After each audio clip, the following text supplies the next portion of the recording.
교육 목표는 그래서 교원 학생 교육 내용이 있는데 이것을 교육의 3요소로 해요. 이 중에 제일 중요한 것이 바로 가르치는 사람입니다.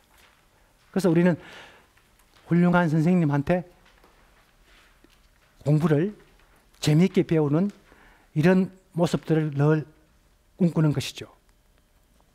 그래서 페스탈로치 같은 사람은 이 전인교육을 주창하면서 이 3H가 중요하다고 했어요. 3H는 바로 헤드, 핸드, 헛 이 세 가지거든요. 그러니까 머리, 가슴, 손 이것이 골고루 발달하는 것이 진짜 교육이고 이것이야말로 전인교육이다 했습니다. 이 페스탈로치는 장자크 루소의 영향을 많이 받았어요. 장자크 루소의 에밀 있죠. 그 우리가 교육학하는 사람들의 필독서입니다. 아까 이야기한 칸트 같은 사람이 이 루소의 에밀에서 너무 심취를 많이 받은 거죠. 그래서 칸트가 늘 산책할 때 정확하게 시간을 지켰는데 3일 동안 칸트가 그 산책길에 모습을 보이지 않았어. 퀘닉스베르그 시민들이 깜짝 놀라가지고 확인해 보니까 결국은 집에 틀어박혀서 루소의 에밀을 읽고 있었다. 그런 유명한 일화가 있습니다. 그래서 이 루소의 사상이 페스탈로치에게 크게 영향을 줬는데 이 페스탈로치는 교육자기보다는 사회운동가예요. 지금의 스위스 출신인데 그래서 머리, 가슴, 손, 3H가 조화된 교육이 진정한 교육이다라고 주장한 것이죠.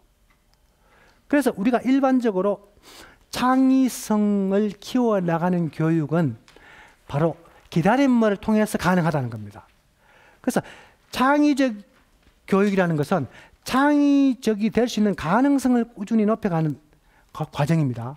근데 우리가 워낙 조급하기 때문에 황금알을 기다리지 못하고 닭의 배를 가르는 교육을 해왔다는 겁니다. 지금까지. 우리 부모님들도 그랬고 선생님들도.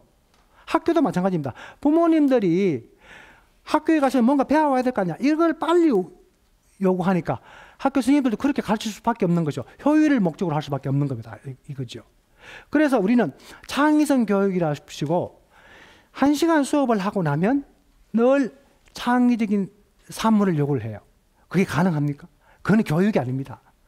이렇게 속도전으로 학생들이 어떻게 사색하고 생각하고 칸트와 같은 이런 훌륭한 작품이 나올까요? 그건 말이 안 되죠. 그러니까 우리는 너무 바쁘다는 거죠. 급하다는 거죠. 그래서 이 창의성 교육이 뿌리낼 수 없는 상황 속에서 지금까지 교육을 해오고 있었다는 겁니다. 그래서 항상 오늘 평가가 중요해요. 1시간 수업 마칠 쯤 되면 평가를 통해서 확인하는 거죠. 우리가 배운 지식들은요, 10년 후에 나타날 수도 있고 20년 후에도 그 영향력이 나타날 수도 있습니다. 그런데 우리는 40분 수업을 하고 뭔가 변화를 가시적으로 느껴야 된다는 거죠. 이런 조급함이 교육을 망칠 수가 있다는 겁니다.